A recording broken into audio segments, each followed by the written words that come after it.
Bismillahirrahmanirrahim. Today our topic is history of the periodic table. In this session, we will discuss that how the periodic table has been established or developed, and it has taken this form, modern and new form of the periodic table. It is very advanced form, but in history, uh, this was not the same as it is in its advanced state. First of all, the concept of Aristotle in 330 BC, his concept is that every matter is composed of only four elements, and these four elements are earth, fire, water, and air. So you can say that these four elements makes the whole matter. Each and every element matter in the world is a combination of one, two, or three, or four. So you can say that air, fire, earth, and water. These are the four elements.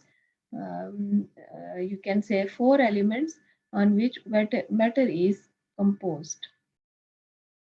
This was very preliminary concept, and then comes Antoine Weiser, the founder of the modern chemistry, who wrote the first list of the elements containing 33 elements. And his second contribution was that metals and non-metals are different, and he has categorized matter into two categories, metals and non-metals.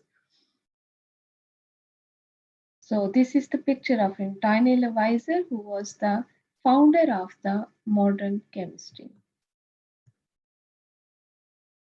Then comes Brazilia's contribution in 1828. He was the first man who developed the idea of atomic weight, that he has his concept that each and every element on the earth is different in terms of its weight.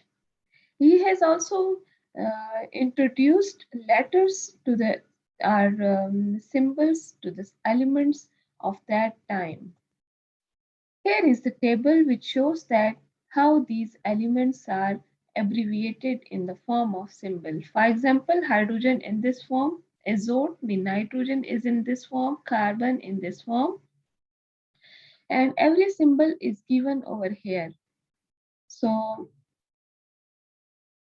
every symbol is given over here in this form.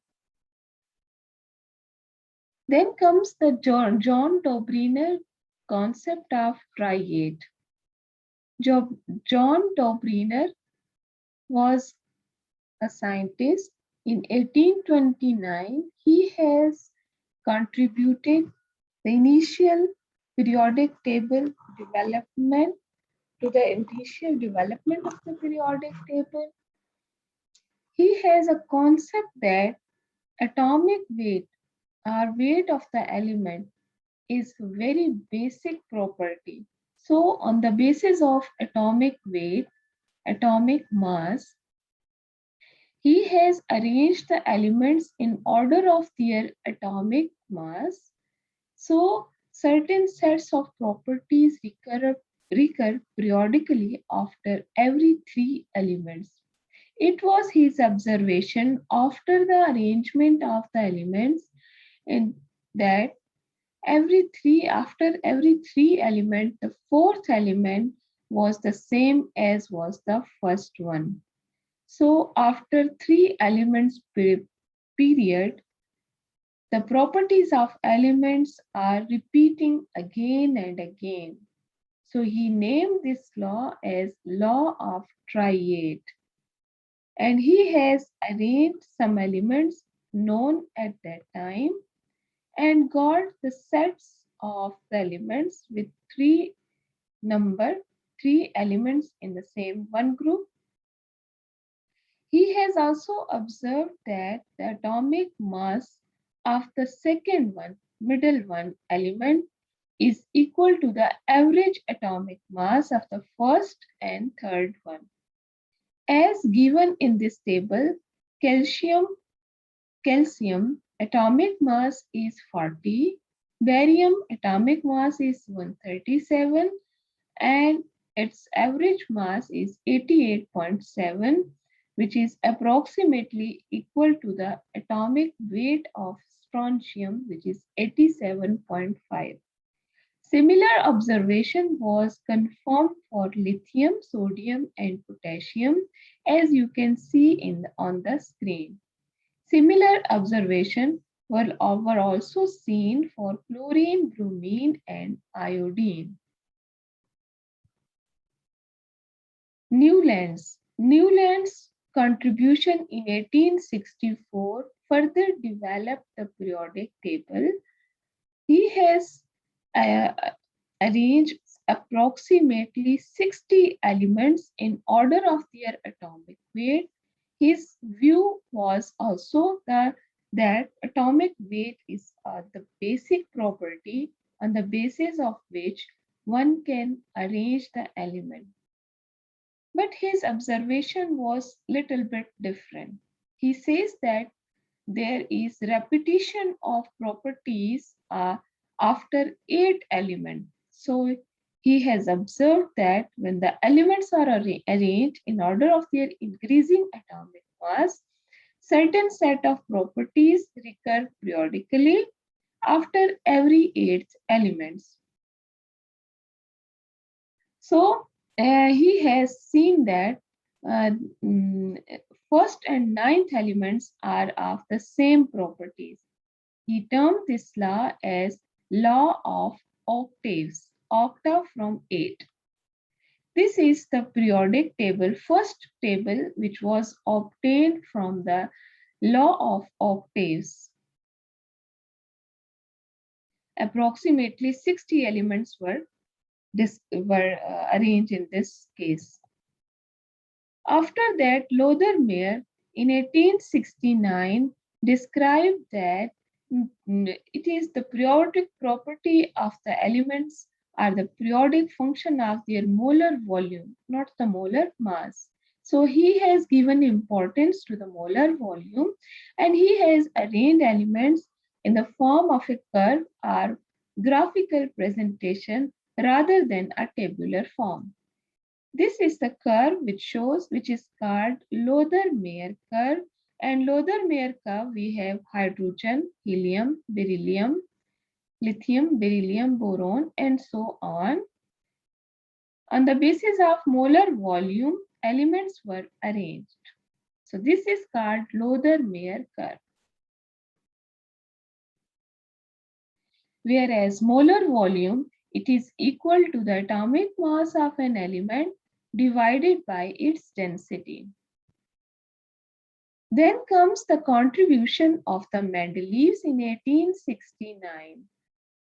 In 1869, Mendeleevs has contributed very much as compared to the previous attempts, as he has arranged all the elements known at that time in the form of a periodic table known as Mendeleevs periodic table. Mendeleevs law was that the periodic properties of the elements are the periodic function of their atomic weight. So he has also arranged the elements on the basis of their atomic weight and obtained a periodic table known as Mendeleevs periodic table.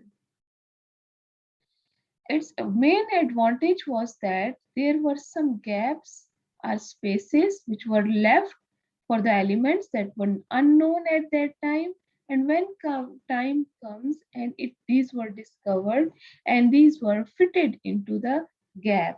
So this was a main advantage of the Mendeleevs periodic table. The order of the element was rearranged if their properties dictated it. So it means that the order of the elements can be rearranged if the properties are dictated. It means if the properties are same as predicted by the Mendeleevs, then it can be placed in the gaps of the Mendeleevs periodic table, and after that this element atomic weight may be corrected. And on the basis of this assumption, he has also corrected the atomic weight of the sum of the elements. Mendeleev's periodic table was in this form. You can see on the screen. Some of the merits or advantages of the Mendeleev's periodic table: it was a very first systematic attempt to classify elements. He has left some vacant spaces. This was the first periodic table presented, and it has also shows the groups of elements. Each group has the same properties. Like in periodic table, you can see this is one of the group, this is another group. Each group has the same properties, mostly same properties.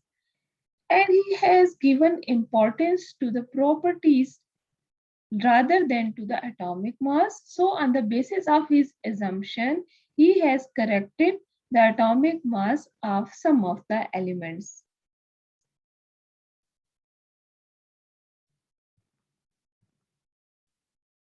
Number 5th point of advantage of Mendeleev's periodic table is that correction of atomic mass, like gold and platinum. He has corrected their atomic mass, predicted some new elements which were unknown at that time, but when these were discovered, these find their space in the Mendeleev's periodic table.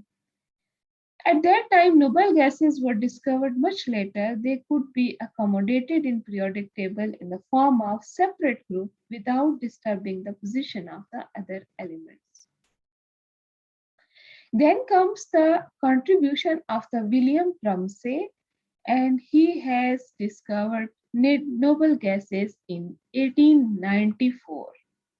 So the noble gases were found their place at the end of the periodic table. A major contribution by the Moseley, who has changed the basic idea.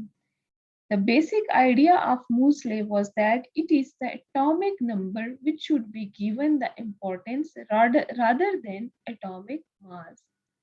So he modified the periodic law to read that properties of the elements vary periodically with their atomic number.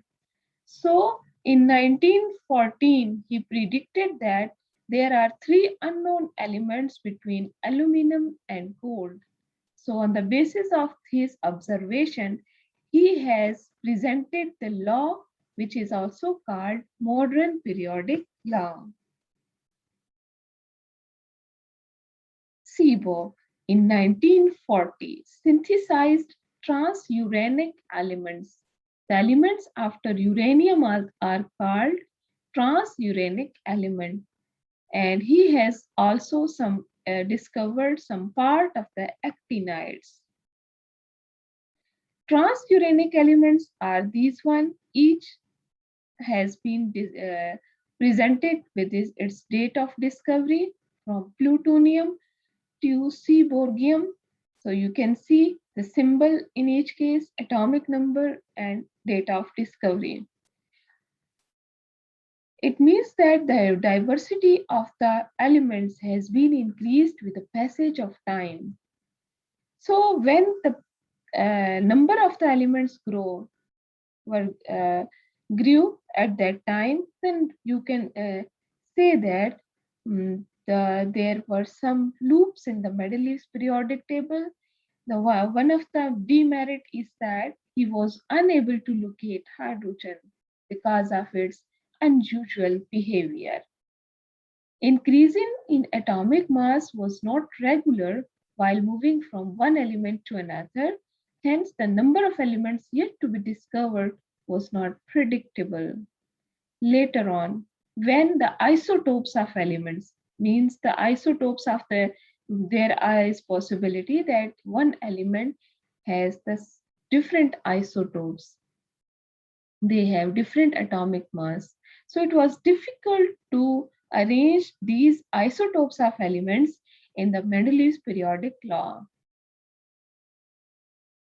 So this was all about the history of the periodic table.